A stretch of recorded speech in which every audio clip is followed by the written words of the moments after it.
पहले तो पेपर पढ़ना ही बंद कर देंगे अगर इस तरह का पेपर आ रहा है। और छात्रों को मुझे लगता है कि या हम लोगों को भी रोस्टर से क्या मतलब है, सरकार ने वैकेंसी दी है, नियुक्ति करेगी। हमें जिस चीज के लिए चिंतित होना चाहिए वो चीज ये है कि भाई एग्जाम हो गया, रिजल्ट जल्द से जल्द आना चाहिए। हमारी चिंता ये होनी चाहिए, छात्रों की भी चिंता ये होनी।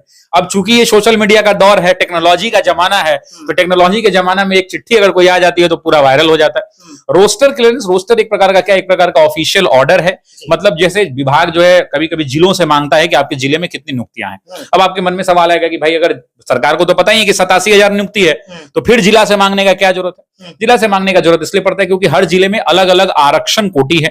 मान लीजिए कि बहुत सारे वैकेंसीज आप देखते होंगे जिसमें जनरल कैटेगरी का वैकेंसी नहीं आता है, ओबीसी का आता है, ईबीसी का आता है। ऐसा नहीं कि वो निकालना नहीं चाहते, लेकिन चूंकि उनके जिला में उस लेवल का अलॉटमेंट है, मान लीजिए किसी जिला के अंदर में इतनी सीटें अलॉट है इस कैटेगरी को, तो उतनी ही वैकेंसी मैक्सिमम दी जा सकती है। यही कुछ दांव पेच का कहानी है।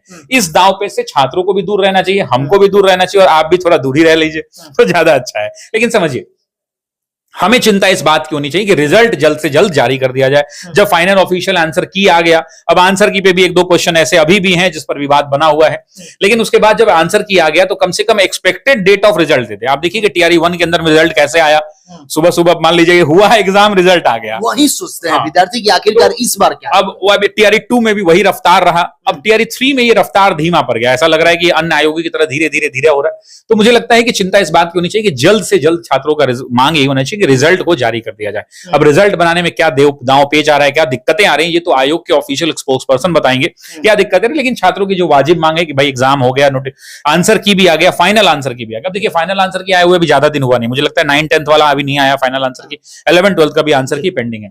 तो जैसे ही पूरा आंसर किया, अब एक एक करके तो रिजल्ट जारी नहीं होगा, तो जैसे ही पूरा आंसर किया जाता है उसके बाद जल्द से जल्द रिजल्ट जारी हो जाना चाहिए। अब देखिए फिर एग्जाम में फेस्टिवल का सीजन आ रहा है, दशहरा आएगा, फिर दिवाली है, छठ है, उसके बाद डॉक्यूमेंट वेरिफिकेशन भी एक बड़ी चिंता है छात्रों की, क्योंकि उसमें भी समय लगता है। 1-2 लोगों को ज्वाइन नहीं कराना है, 100-200 लोगों को ज्वाइन नहीं कराना है, 80-90 हजार लोगों को अगर ज्वाइनिंग कराना होगा तो डॉक्यूमेंट सोचिए वेरीफाई करने में कितना दिन लगेगा, कितने कर्मचारी लगेंगे। तो एक लंबी प्रक्रिया है, और जिस हिसाब से ये सब चल रहा है मुझे लग रहा है अक्टूबर-नवंबर तक मुझे लगता है कि ये पूरा प्रक्रिया खींच जाएगा। सर बहुत सारे लोग ये सोच रहे हैं कि पहले जो आया था जिस समय 87,774 पद दिया गया, क्या फिर से दोबारा मंगाने की नौबत तब पड़ी जब 50% आरक्षण हुआ? देखिए आरक्षण श्रेणी के ऊपर हम और आप इसको ऑफिशियली टिप्पणी नहीं कर सकते, लेकिन ऑफिशियली देखिए पहले जो बिहार के अंदर में आरक्षण व्यवस्था थी उस व्यवस्था के अंदर में 65% आरक्षण था और 10% ईडब्ल्यूएस का अलग जोड़ दीजिए तो टोटल 75 हो जाता है।